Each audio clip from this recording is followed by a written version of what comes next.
अच्छा, आज हम मौजूद हैं पाकिस्तान एयरफोर्स की एक ऑपरेशनल बेस पर और आज हम आपको बहुत कुछ यहाँ से दिखाएंगे कि मैं इस F-16 तैयारे पर यहाँ आके बैठी हूँ, लेकिन इसको उड़ाने की हिम्मत मेरी नहीं है। ये हमारा कौमी फरीज़ा है कि हम मुल्क की हिफाजत के लिए तैनात किए गए हैं, तो मिशन से आना जाना और सारा दिन रात हम लोग इसी काम के अंदर जुटे होते हैं। तैयारा है जो कि मिशन के लिए जा रहा है और कैमरामैन आपको दिखा दे सकते हैं, जब ये करीब आता है तो कुछ सुनाई नहीं देता और करीब से इसको देखने का अपना ही एक एक्सपीरियंस है। जी, तो मेरे पीछे ये MiG-21 का वो टुकड़ा है जो कि आप सब ने पहचान लिया होगा जब हमने पाकिस्तान एयरफोर्स ने सरप्राइज दिया था भारत को, उनके नापाक अज़ाइम को खाक में मिलाया था। अभिनंदन आपको याद होगा इस टुकड़े समेत, इस तैयारे समेत गिरा था।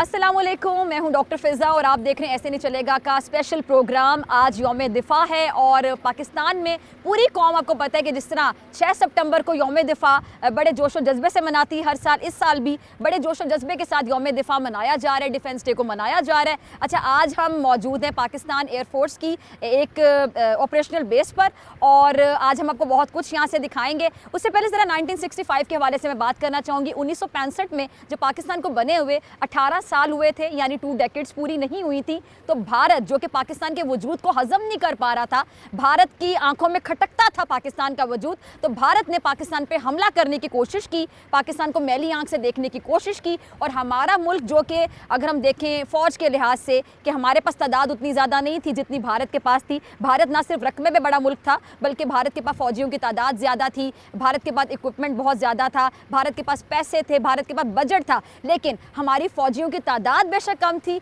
हमारा बजट कम था, हमारा इक्विपमेंट उतना ज़्यादा नहीं था, लेकिन हमारे पास था जज्बा ईमानी। उस जज्बा ईमानी की वजह से पाकिस्तान ने भारत को धूल चटा दी, पाकिस्तान ने भारत को शिकस्त से दो चार किया। और हमारे जो पायलट्स हैं उनका जिक्र आपको पता है कि पाकिस्तान से बाहर जो दुनिया के बड़े बड़े ममालिक हैं वहाँ पर होता रहा है और आज तक होता रहा है। और ये बात बड़ा जिक्र की जाती है, बड़ा बताया जाता है इस बारे में, लोग बड़ा काबिल फ़ख्र समझते हैं इस चीज़ को पाकिस्तान के लिए कि पाकिस्तान के पास जो एयरफोर्स है, पाकिस्तान के जो पायलट्स हैं उनके पास बहुत ज़्यादा सलाहियत है, उनके पास स्किल्स बहुत ज़्यादा है, महारत बहुत ज़्यादा है। और सेकंड जो वर्ल्ड वॉर है उसके बाद पाकिस्तान ने 1965 में जिस तरह महारत का मुजाहरा किया, स्किल्स दिखाए हमारे पायलट्स ने, उस पर आज तक लोग हैरान हैं कि किसी मुल्क को बने हुए अगर 2 दहाइयाँ भी नहीं हुई और वहाँ पर इक्विपमेंट भी इतना ज़्यादा नहीं था, उनके पास पैसा भी इतना ज़्यादा नहीं था, बजट भी इतना ज़्यादा नहीं था, फ़ौजियों की तादाद भी इतना ज़्यादा नहीं थी, लेकिन स्किल्स कहाँ से आई, महारत कहाँ से, जज्बा कहाँ से आया? तो मुझे लगता है जज्बा कहाँ से आया,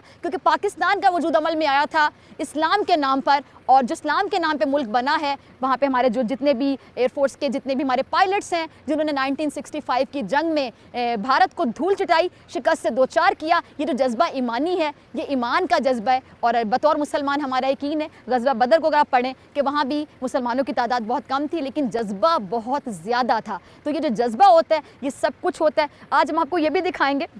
ये जी हमारा एक तैयारा है जिसको F-16 कहा जाता है। मैं कैमरामैन से रिक्वेस्ट करूँगी ज़रा करीब से दिखा सकते हैं आप। F-16 वो तैयारा है जो कि आपने सुना होगा, इसके बारे में पढ़ा होगा, लेकिन आज हम आपको ये तैयारा दिखाएंगे। अच्छा, मैं आपको ज़रा बताती चलूँ कि ये तैयारा जो है, बल्कि मैं ऊपर जाने की कोशिश भी करती हूँ, ये जो तैयारा है F-16, जी तो आपने देखा मुझे ऊपर आते हुए, ये F-16 तैयारा है जिसको मैंने भी सिर्फ इसके बारे में पढ़ा था, इसके बारे में सुना था, लेकिन मेरे लिए भी बहुत बड़ा एक्सपीरियंस है और मेरे लिए आप कह सकते हैं कि एक मोमेंट ऑफ प्राइड आप कह सकते हैं कि मैं इस F-16 तैयारे पर यहाँ आके बैठी हूँ, लेकिन इसको उड़ाने की हिम्मत मेरी नहीं है।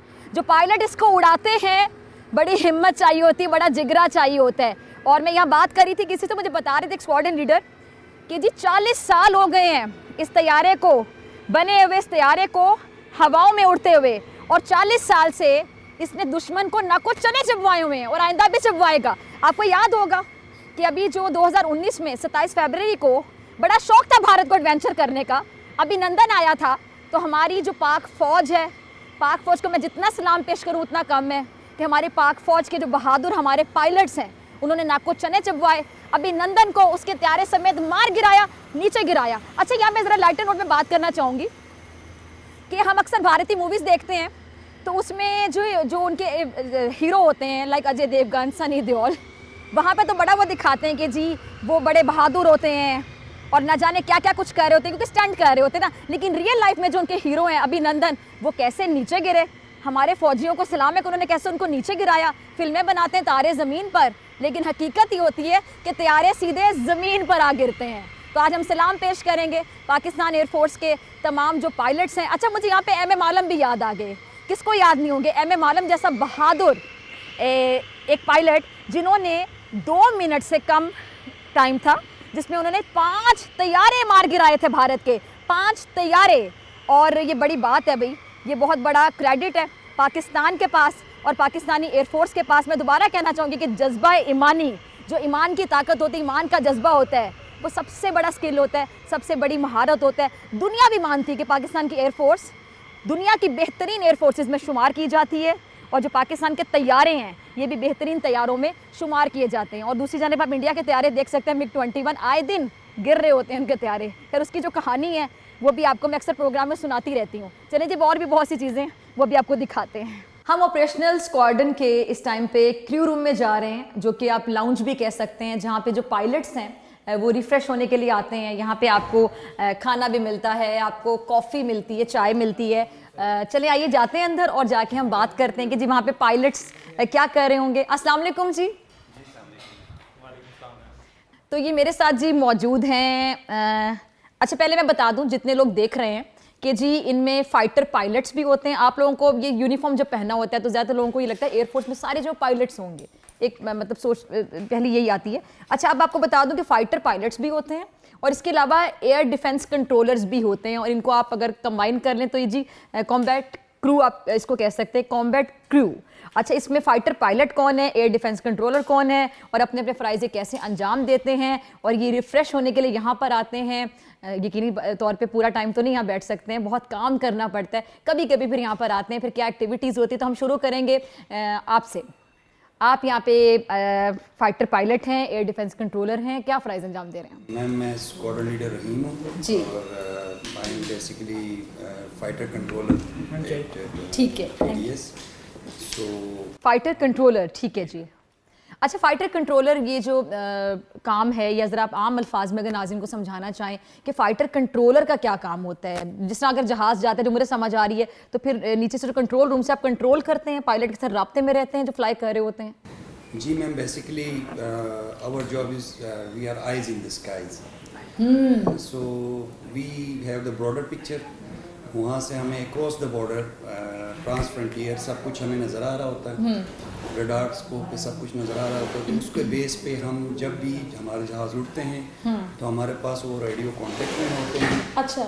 Pilot flies the aircraft and we make him fly the aircraft. अच्छा। And we make him engage the enemy.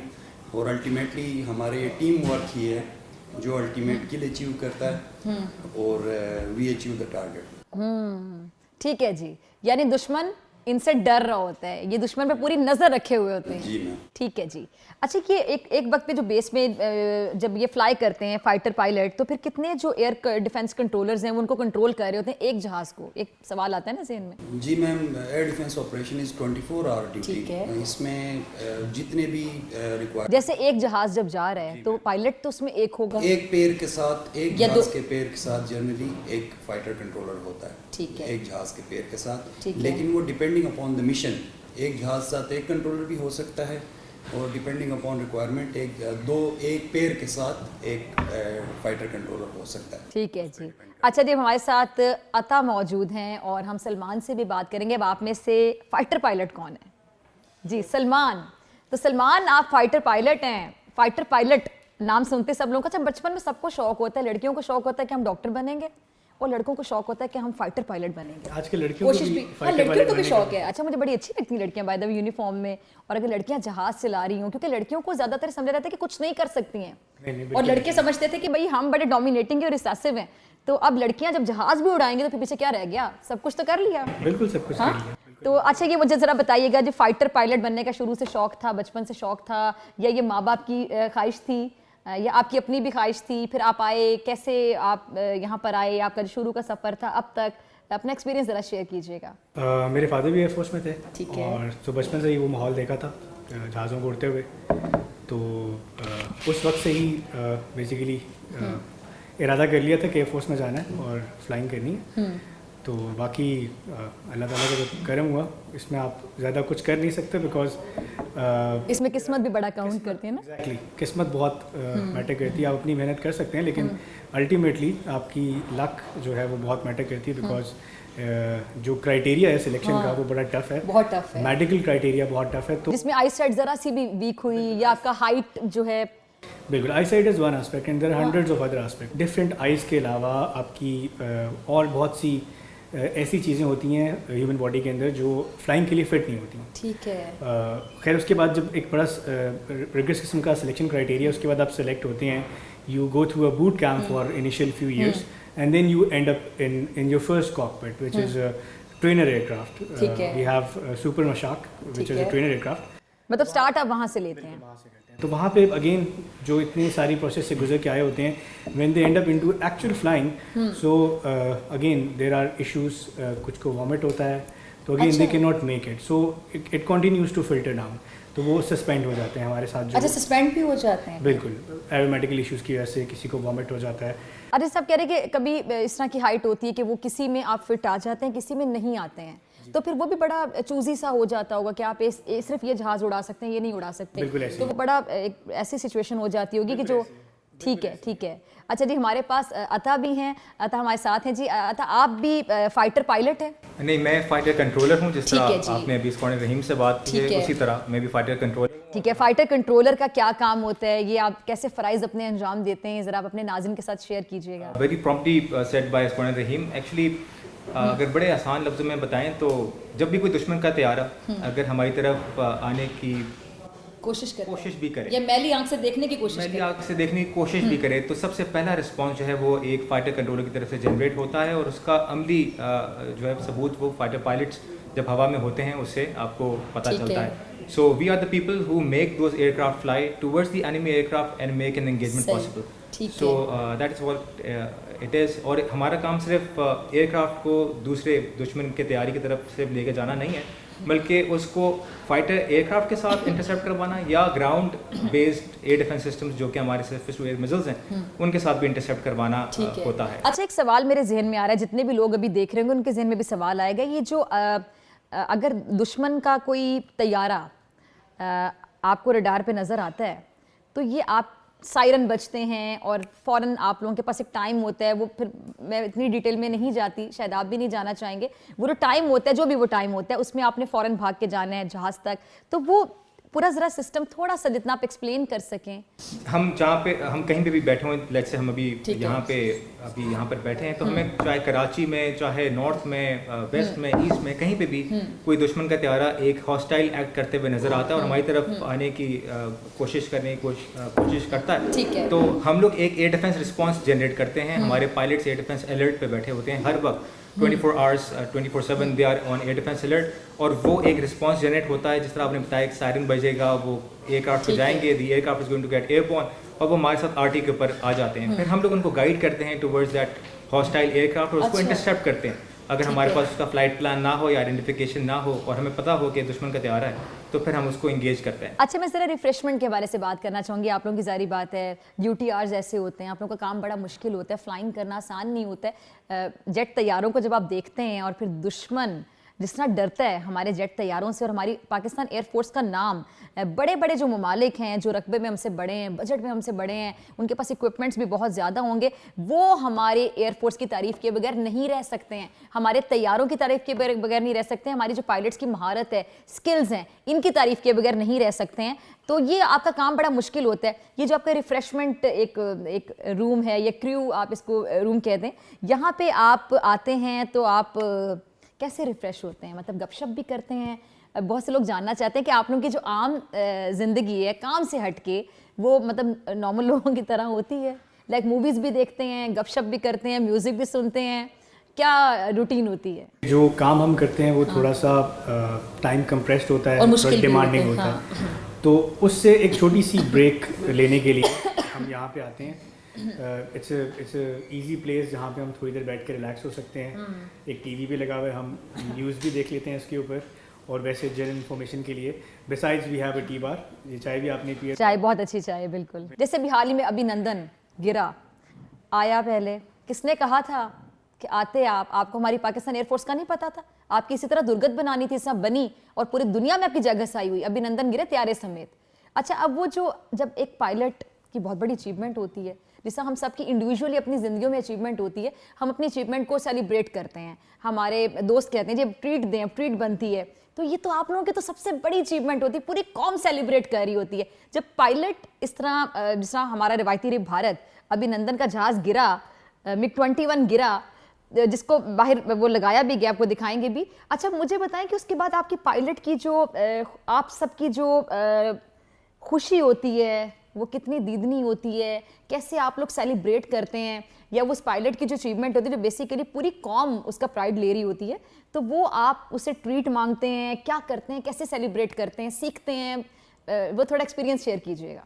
अच्छा, पहले तो जब भी ऐसी अचीवमेंट होती है तो ऑल ऑफ अस हम अल्लाह ताला का शुक्र अदा करते हैं, because it is not the pilot, it is not the machine, ये अल्लाह ताला ने ही करवाया होता है। तो इसमें इंसान अगर खुद कहे कि मैंने कर दिया तो ऐसा नहीं है, ठीक है। तो हम अल्लाह ताला का शुक्र अदा करते हैं। उसके अलावा सेलिब्रेट हम डेफिनेटली करते हैं, कोई अचीवमेंट हो जाती है, हमारे यहाँ एक ट्रेडिशन है कि समबडी हैज़ एन अचीवमेंट। अच्छा, सेलिब्रेट कैसे करते हैं ये मैं जानना चाहूंगी। अच्छा, खाना खिलाना पड़ता है? तो खाना खिलाना पड़ता है। अच्छा, और होता नाश्ता ही है? It can be brunch, it can be brunch, it can be lunch, उसकी ट्रेडिशन ये हमारी ट्रेडिशन है। और अभी नंदन का गिरना त्यारे समेत वो तो छोटी चीज नहीं थी ना, तो बहुत बड़ी चीज थी, पूरी कौम ने सेलिब्रेट किया था अपने अपने घर में। बिल्कुल ऐसी है, तो हमने भी सेलिब्रेट किया था। और ड्यूरिंग दोज डेज जब ऑपरेशन स्विफ्ट रॉड चल रहा था, तो वेरेवर वी वर डिप्लॉयड, तो हमें इवन बाहर से खाने आते थे from civilians and from other people, जो अपनी सेलिब्रेशन, वो पूरी कौम की कामयाबी है, बिल्कुल। तो we don't remember any time कि हमने खुद कुछ ऑर्डर किया हो खाने का। Every time we would have a food. देखिए कौम आपसे कितना प्यार करती है। हम अपनी नेशन के इंतहाई शुक्रगुजार हैं, बिकॉज जब तक पाकिस्तानी नेशन है तो हम हैं, ठीक है। और इसी नेशन की माओं बहनों की दुआओं की वजह से हमेशा हमें कामयाबी मिली है, और इंशाअल्लाह I assure all Pakistan that वो आराम से सो सकते हैं। Everybody can sleep tight, Pakistan air force is awake. अच्छा जी, मुझे ब्रेक का कहा जा रहा है, लेकिन ब्रेक पे जाने से पहले आज यौम दिफा है, हमेशा हम इसको बड़े जोशो जज्बे से मनाते हैं, और आज मुझे मौका मिला है कि मैं आप लोगों के साथ ये दिन मना रही हूँ, तो हम एक अच्छा सा कोई मिली नगमा अगर सुनना चाहें, आप तीनों एक आवाज़ के साथ अगर कुछ सुनाना चाहें। मिली नगमा तो हम सुनते रहते हैं टीवी पे, मैं आपको सिर्फ एक शेर जो मेरा पसंदीदा है वो सुनाना चाहूँगा। बिल्कुल, इरशाद। हो हल्का यारा तो बरेशम की तरह नरम, बट रस्म हक को बातिल हो तो फौलाद है मोमिन। और हम इसी शेर को हर रोज़ मिनहाज और राशिद मिनहाज साहब को और सरफराज रफ़ीकी साहब को और एम आलम साहब को याद करते हुए वो हमारे दिलों में बसते हैं, और इस शेर की निस्बत से हम हमेशा उनको याद करके दुश्मन को कभी भी अगर उसने हमें मौका दिया तो इंशाल्लाह उसको डिसअपॉइंट नहीं करेंगे। वाह वाह वाह, क्या बात है। और आपकी अदायगी बहुत अच्छी थी, इसको आपने जिस अदा किया, और ये जज्बा ही होता है जो इनके अल्फाज में नज़र आ रहा था, इनके अंदाज में नज़र आ रहा था। अच्छा, मुझे ब्रेक का कहा जा रहा है, ब्रेक के बाद आप हमें बताएंगे अभिनंदन के बारे में, और वो जो MiG-21 गिरा था उसका टुकड़ा मैं आपको दिखाऊंगी, यहाँ लगा हुआ है, हमने लगाया हुआ है, कैसे हमने इबरत का निशान बनाया भारत को, और कैसे हमने उनको धूल चिटाई, और उसके बाद उन्होंने शर्मिंदगी महसूस की, इतनी शर्मिंदगी महसूस की कि बुखलाहट में आके उन्होंने अभिनंदन को मेडल दे दिया। ब्रेक के बाद मिलते हैं।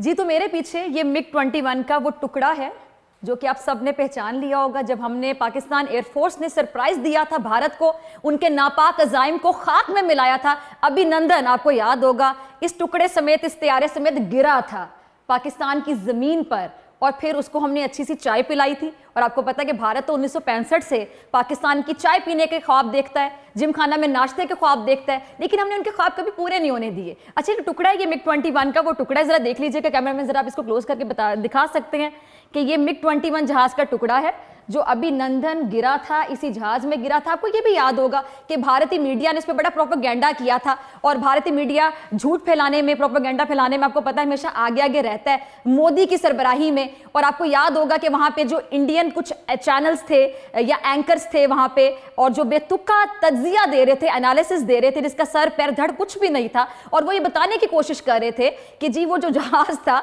वो पाकिस्तान का जहाज था, और उनके अपने ही एनालिस्ट ने उनको मुंह तोड़ जवाब दे दिया था कि जी नहीं वो MiG-21 था। अच्छा, मेरे साथ स्क्वाड्रन लीडर सलमान मौजूद हैं। सलमान, ये जो जहाज का टुकड़ा गिरा था उसके बाद जो प्रोपेगेंडा होता रहा था उसकी आपको क्या वजह समझ आती है? देखिए, ये इन्फॉर्मेशन वॉरफेयर है बेसिकली। दुश्मन ये चाह रहा था कि वो किसी तरह ये पोर्ट्रे करे और दुनिया की परसेप्शन मैनेजमेंट करे कि उनका जहाज़ नहीं गिरा, लेकिन हमने ना सिर्फ उनका जहाज़ गिराया, अपनी सरजमीन में गिराया, और उसका प्रूफ बिल्कुल आपके सामने जिस तरह आपने अपने कैमरे में दिखाया है, यहाँ पे लगा हुआ है, जो इस बात का सबूत है कि हमने उनका MiG-21 गिराया था। इसके अलावा अगर आप उस वॉल पे देखें तो वो दूसरा जहाज़ जो Su-30 है वो भी हमने शूट डाउन किया था 27 फेब को, ये जो जब इंडियन इग्रेशन हुआ था, तो ये उसका जवाब था। और माशाल्लाह पाकिस्तान एयरफोर्स अभी भी ये सलाहियत रखती है और हमेशा रखती है कि अगर सरप्राइज करने की सलाहियत हमेशा रखती है, सरप्राइज करने की भी सलाहियत रखती है, और हमेशा हमारा रिस्पांस जो है दुश्मन के किसी भी एग्रेशन के लिए वो हमेशा रेडी रहता है। अच्छा, पाकिस्तान की चाय पीने का इतना शौक क्यों है हमारे दुश्मन को? ये तो दुश्मन ही बेहतर जान सकता है। वो हमेशा से हमारे दुश्मन के इरादे कुछ ऐसे रहे हैं कि वो हमारी सरजमीन उनको चुभती है और वो चाहते हैं कि किसी तरह वो हमारे ऊपर इन्फ्लुएंस कर सकें। तो उस इन्फ्लुएंस को निगेट करने के लिए हम हमेशा पीस टाइम में तैयार रहते हैं। थ्रू आउट जब जंग नहीं लगी होती तो हम थ्रू आउट ट्रेनिंग कर रहे होते हैं, और बिसाइड्स ट्रेनिंग हम अपना एक रिस्पांस भी हमेशा रेडी रख के बैठे होते हैं। तो अगर कभी भी दुश्मन हमारी सरजमीन के ऊपर वायलेशन करता है, एयर स्पेस वायलेशन करता है, तो हम उसको इमीडिएटली उसके ऊपर रिस्पॉन्ड करते हैं, जिसका सबूत आपके सामने है। ठीक है जी। अच्छा, इस सबूत को देख के मुझे बहुत खुशी हो रही बतौर पाकिस्तानी। जितने भी लोग पाकिस्तानी इस टाइम पे बोल न्यूज़ देख रहे हैं, ऐसे नहीं चलेगा देख रहे हैं, मुझे देख रहे हैं, और वो इस तैयारे के टुकड़े को देखकर कितने खुशी महसूस कर रहे होंगे। ये है हमारा फख्र कि हमने किस तरह उनको मार गिराया। 1965 में भी हमने इसी तरह इनको मार गिराया था। और जो चविंडा का इलाका है पूरा, उसको टैंकों का, भारत के टैंकों का कब्रिस्तान कहा जाता है। हालांकि आपको याद होगा कि 1965 में पाकिस्तान को बने हुए 2 दहाइयां भी नहीं हुई थी, 2 डेकेड्स भी नहीं हुई थी। 18 साल हुए थे इस मुल्क को दुनिया के नक्शे पे आए हुए, लेकिन इतनी बड़ी फौज जो उनकी फौज थी, रकबा भी बड़ा था उस मुल्क का, फौज की तादाद भी बड़ी थी, उनके पास इक्विपमेंट भी ज्यादा था, बजट भी उनके पास ज्यादा था। हमारे यहाँ फौज की तादाद भी कम थी, मुल्क भी नया नया बना था। 18 साल हुए थे जब भारत ने हमला किया पाकिस्तान पर, लेकिन हमारे फौजियों ने कम तादाद होते हुए, कम इक्विपमेंट होते हुए, हम उनसे छोटा मुल्क थे, लेकिन फिर भी जो हमारा जज्बा ईमानी था वो इतना ज्यादा था कि हमने धूल चिटा दी भारत को और हमने उनको शिकस्त से 2-4 किया। अच्छा, आपको वैसे कितना अच्छा महसूस होता होगा इसको देखकर? जी बिल्कुल, बड़ा प्राइड फील होता होगा। ये हमें प्राइड फील होता है, और ये हमें हमेशा याद दिलाता है कि हम जिस मकसद के लिए एयरफोर्स में आए हैं वो है मुल्क की सॉवरेनिटी। जिस तरह हमारी एयरफोर्स की मिशन स्टेटमेंट है कि maintain peace with honour, should deterrence fail, ensure sovereignty of Pakistan air space.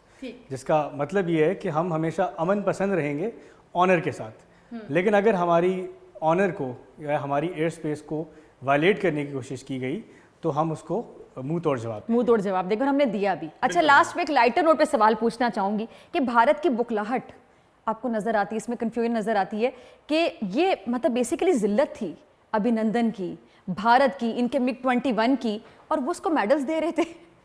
बस ये इंफॉर्मेशन ऑपरेशन डोमेन है। अब भारत ये तो नहीं कह सकता दुनिया के सामने कि हमने एक मिस एडवेंचर जगहसाई करवा रहा था। बिल्कुल, and it went totally wrong. तो अपनी फेस सेविंग के लिए वो बेशक अपने पायलट्स को मेडल दें जिनको हमने शूट डाउन किया है, या वो दुश्मन को, दुनिया को डिफरेंट प्रोपेगेंडा प्रोपोगेट करें, लेकिन हकीकत आपके सामने है। यानी हम उनको सरप्राइजेस देते रहेंगे। हमारे मुल्क की तरफ अगर वो मैली आंख से देखेंगे, हम उनकी आंखें भी बाहर निकाल लेंगे। जी बिल्कुल। चले जी, अब और भी बहुत कुछ है आपको दिखाना है, आइए मेरे साथ। अभी मैं पाकिस्तान एयरफोर्स की ऑपरेशनल बेस पर मौजूद हूँ, रनवे पे मौजूद हूँ। आप देख सकते हैं मेरे पीछे जो फाइटर तैयारे आप देख सकते हैं, और ये इस टाइम पे टैक्सी आउट कर रहे हैं और ये अब से कुछ देर के बाद टेक ऑफ करेंगे, मिशन पे जा रहे हैं ये। और ये JF-17 थंडर तैयारा, नाम ही काफ़ी है। जी हाँ, JF-17 थंडर, जिसका आप अक्सर सुनते रहते हैं नाम भी, और ये आपको पता है प्राइड ऑफ पाकिस्तान भी इसको कहा जाता है। अब ये टेक ऑफ के लिए बाकायदा तैयार हैं, और मुझे यहाँ पे बताया गया स्क्वाड्रन लीडर साहब हमारे सामने खड़े हुए हैं, उन्होंने कहा है कि बहुत ऊंची आवाज़ होगी, आपको शायद कान भी बंद करने पड़े। ज़रा सोचिए कि दुश्मन के दिल को दहला देती होगी आवाज़, तारी कर देती होगी आवाज़। JF-17 थंडर तैयारे, जिनको प्राइड ऑफ पाकिस्तान भी कहा जाता है। क्या जज्बा है पायलट्स का, फाइटर पायलट्स का, जो इसमें बैठे होते हैं।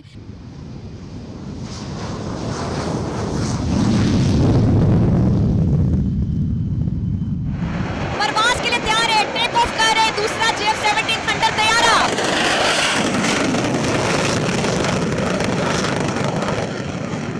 JF-17 थंडर तैयारा, जिसको प्राइड ऑफ पाकिस्तान भी कहा जाता है, वो भी टेक ऑफ के लिए तैयार है। आप देख सकते हैं जी, कैमरामैन दिखाइएगा।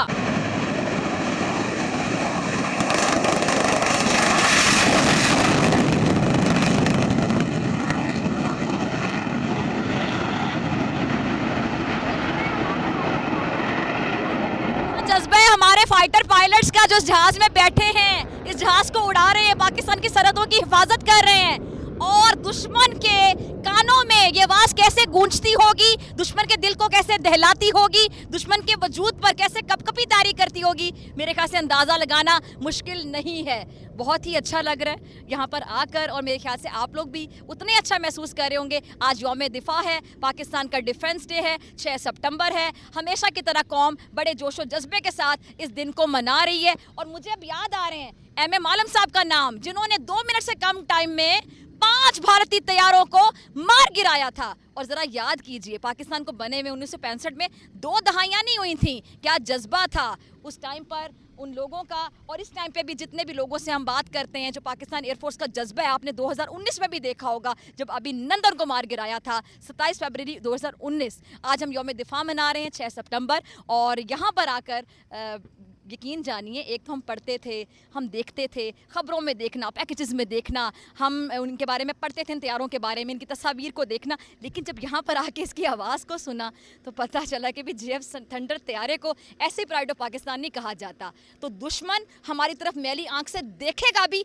हम आंखें निकाल लेंगे। ये जो हमारा JF थंडर तैयारा है, JF-17 तैयारा और F-16 तैयारा, जितने भी हमारे थंडर तैयारे हैं, ये दुश्मन को डराने के लिए काफ़ी हैं। दुश्मन ऐसे हमसे हसद नहीं करता, दुश्मन जानता है कि हमारे पास तैयारे भी जदीद हैं। हमारे जो एयरफोर्स के जितने भी पायलट्स हैं, फाइटर पायलट्स जो हैं, उनके स्किल से भी, उनकी महारत से भी दुश्मन अच्छे तरीके से वाकिफ है। पाकिस्तान एयरफोर्स के ऑपरेशनल बेस पर मैं मौजूद हूँ अपनी टीम के साथ। आपसे मुलाकात होगी इस शॉर्ट ब्रेक के बाद।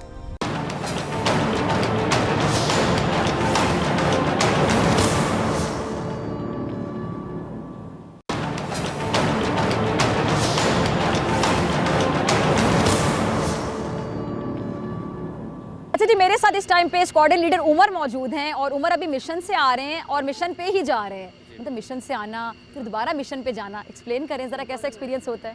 बस मैम, ये हमारा कौमी फ़रीज़ा है कि हम मुल्क की हिफाजत के लिए तैनात किए गए हैं। तो मिशन से आना जाना और सारा दिन रात हम लोग इसी काम के अंदर जुटे होते हैं, और ताकि हम जो है इस मुल्क का दिफा अच्छे तरीके से कर सकें। और हमें आप पे फ़ख्र है, हमें आप पे मान है। अच्छा, ये जो तैयारा है पीछे आपके खड़ा हुआ है F-16, मैंने थोड़ा सा इसका बताया भी था, तो थोड़ा सा ज़रा आप बताइएगा। 40 साल से ये तैयारा उड़ रहा है और दुश्मन के दिल पर बिजलियाँ गिरा रहा है और दुश्मन को नाको चने चबवा रहा है। बिल्कुल, जैसे जब आप इसमें बैठते हैं, आप लोग कैसा महसूस करते हैं? बड़ा दूर से देख के ना, मतलब कमज़ोर दिल बंदे को थोड़ा डर भी लगता है कि कैसे एक पायलट अकेला बैठ के इस पूरे तैयारे को संभालता है, फिर आपने बड़ा अलर्ट रहना होता है, फिर दुश्मन पे आपने प्रेशर डालना होता है। तो मैडम, इसके अंदर जो है आपकी फुली जो आपकी मेंटल कैपेबिलिटी है, उसको यूटिलाइज़ करके आप इस जहाज़ को फ्लाई करते हैं, इस जहाज़ को एम्प्लॉय करते हैं। और जैसा कि आपने कहा कि 40 साल से ये दुश्मन के दिल में हैबत इसने बिठाई हुई है, ये बात बिल्कुल सही है। और इंशाल्लाह आने वाले वक्त में भी हम दुश्मन को इससे मुंह तोड़ जवाब दें। आप देख रहे हैं जी मेरे पीछे ये F-16 तैयारा है जो कि मिशन के लिए जा रहा है, और कैमरामैन आपको दिखा भी सकते हैं। जब ये करीब आता है तो कुछ सुनाई नहीं देता, और करीब से इसको देखने का अपना ही एक एक्सपीरियंस है।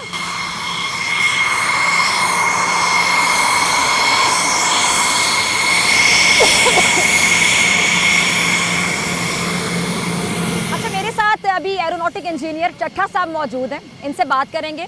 तो ये जो ये आप चट्ठा साहब कहने पे मुस्कुराए हैं, किस चीज़ पे मुस्कुराए हैं? नहीं, मैं वैसे ही मुस्कुरा रहा ठीक है। हूँ। आपके आने पे मुस्कुरा रहे हैं हम। We are glad to have you here. Thank you so much, thank you so much. अच्छा, बड़ा अच्छे तरीके से जब हम आए तो कहते हैं ना, जो बहुत अच्छी मेज़बानी करते हैं, बहुत अच्छे तरीके से इन्होंने मेज़बानी की और हमें बड़ा वार्म वेलकम किया, मुझे और टीम को। अच्छा, मैं जानना चाहूँगी, ये मेंटेनेंस करते हैं जहाज़ की, इतने बड़े जहाज़ होते हैं तो इनकी मेंटेनेंस कैसे की जाती है? और खुदा ना ख्वास्ता अगर कभी ड्यूरिंग फ्लाइंग जहाज़ में कोई ख़राबी आ जाए तो आप लोगों से रब्ता करते हैं, फिर पायलट क्या, फिर वो आप लोगों की सूरत हाल होती है, क्या सिचुएशन होती है, कैसे उसको ठीक किया जाता है? जहाज़ की मेंटेनेंस फ्लाइट लाइन के ऊपर होती है जहाँ पे आप खड़ी हुई हैं। ये एक ऑपरेशनल स्क्वाड्रन के दो पार्ट्स होते हैं, एक ऑपरेशन साइड होती है और दूसरी फ्लाइट लाइन साइड होती है। तो मैं स्क्वाड्रन में फ्लाइट लाइन्स का इंचार्ज हूँ। जहाज़ का लॉन्च एंड रिकवरी और मेंटेनेंस का जो हिस्सा है वो मेरे डोमेन में आता है। तो primarily flight lines is responsible for launch and recovery of aircraft, यानी कि जहाज़ को मिशन पे भेजना और वापसी पे उसको रिसीव करना, और उस दौरान में उसकी जो इंस्पेक्शंस ड्यू हो रही हैं या जो उसके प्रोटोकॉल्स प्रोसीजर्स हैं वो फॉलो करवाना मेरी जिम्मेदारी है। ठीक है। इसके अलावा अगर जहाज़ में कोई अनशेड्यूल्ड मसला आ जाए, वो ड्यूरिंग फ्लाइंग या आफ्टर फ्लाइंग या किसी भी टाइम पे आ जाए, वो भी हमारी जिम्मेदारी है। अच्छा, सॉरी मैं आपकी बात काट रही हूँ। अगर आफ्टर फ्लाइंग आ जाए, चलें वो भी समझ आता है, बिफोर फ्लाइंग आ जाए जी, आप कहते हैं अब इसको हम मेंटेनेंस अगर सही होगी तो हम इसको फ्लाइंग की इजाज़त देंगे। खुदा ना खास्ता ड्यूरिंग फ्लाइंग आ जाए तो आपसे कैसे रब्ता किया जाता है? उस टाइम पे थोड़ी परेशानी भी होती है? बिल्कुल है, परेशानी तो होती है, लेकिन माशाल्लाह हमारे एयर क्रू और ग्राउंड क्रू दोनों प्रोफेशनल लोग हैं। हमारे प्रोटोकॉल्स डिफाइंड हैं, पायलट थ्रू ATC और बाज़ दफ़ा डायरेक्ट फ्लाइट लाइन पे हमारे कम्युनिकेशन चैनल्स इस्टेब्लिश्ड हैं, उसके थ्रू हमसे रब्ता कर लेते हैं। वो हमें बता देते हैं कि उनको किस किस्म का मसला है। हम फिर अपने एयर क्रू और ग्राउंड क्रू के साथ मिलके उसकी डायग्नोसिस की कोशिश करते हैं। अगर तो मसला इस नौइयत का हो कि जहाज़ आराम से सेफली लैंड करके टैक्सी बैक कर सकता है तो वो हम फॉलो करते हैं, जहाज़ आराम से टैक्सी बैक करता है। अदरवाइज़ फिर हम बाज़ दफ़ा उसको जहाज़ को लैंड करवा के तो रनवे पे स्विच ऑफ कर देते हैं और उसकी इमरजेंसी हैंडलिंग फिर हमारी जिम्मेदारी होती है। जी, आप यौम दिफा पर, डिफेंस डे पर पूरी कौम को क्या पैगाम देना चाहेंगे? हमारी पूरी एयरफोर्स की तरफ से, हमारे स्क्वाड्रन की तरफ से मैं ये पैगाम देना चाहूँगा कि पाकिस्तान एयरफोर्स और हमारा स्क्वाड्रन हर वक्त तैयार है। कौम को अगर किसी भी वक्त किसी भी किस्म की मदद की ज़रूरत पड़ेगी तो हमें सबसे आगे पाएगी। पाकिस्तान जिंदाबाद का नारा लगा दें मिलके? ज़रूर। पाकिस्तान जिंदाबाद। अभी हम मौजूद हैं जी एस हिस्ट्री रूम में और मैं आपको जाके दिखाऊंगी और ये बहुत ही इंटरेस्टिंग है। और आइए मेरे साथ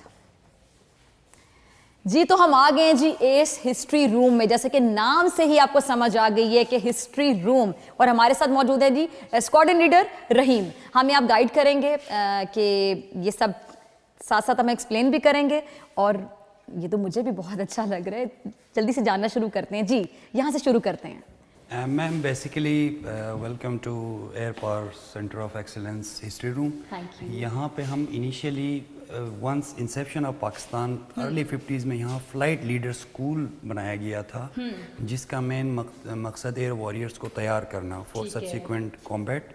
तो ये बेसिकली क्वालिटी ट्रेनिंग यही इम्पार्ट करता था। ठीक है। और इसी की क्वालिटी ट्रेनिंग की वजह से 1965 में we were able to shoot down lots of Indians. तो ये इसकी लेगेसी थी। जिसके लिए हम आज तक एक फ़ख्र महसूस करते हैं अपनी पाकिस्तान एयरफोर्स पर, और हम यौम दिफा हमेशा जोश और जज्बे से मनाते हैं। जी मैम।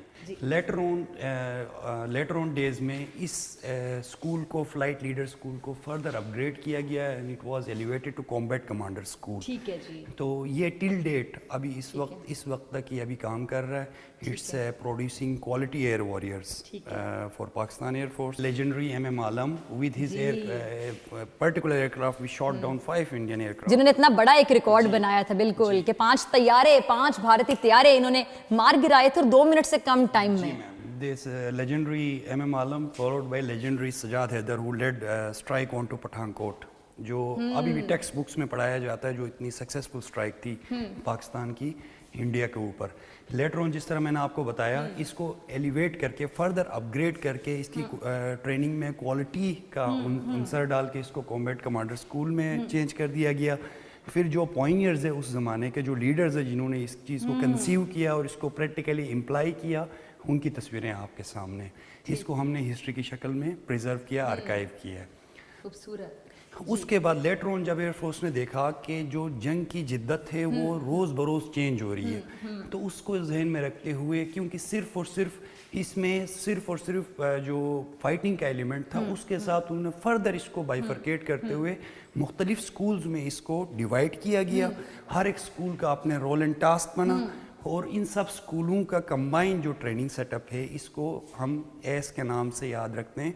जिस तरह यक्का है, ताश के पत्ते में यक्का होता है, that is air power centre of excellence. ठीक है जी, एस हम कहते हैं जी air power centre of excellence.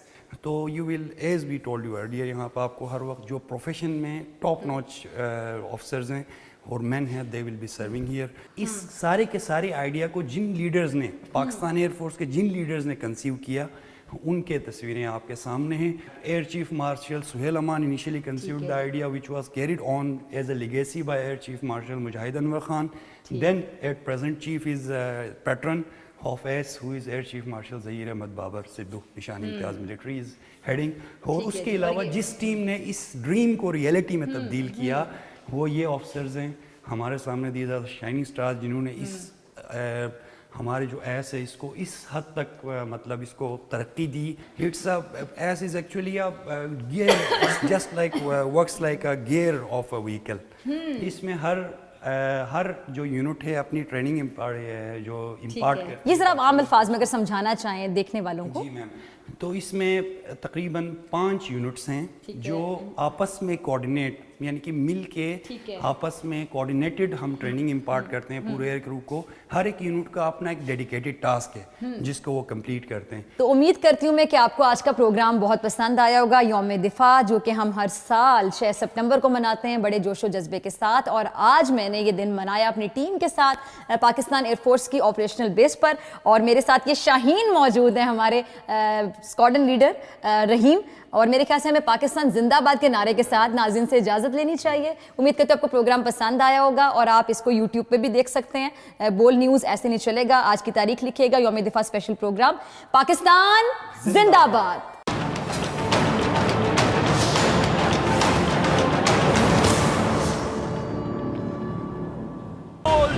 एक बार फिर नंबर 1। सब्सक्राइब करें और बेल दबाएं ताकि कोई खबर रह न जाए।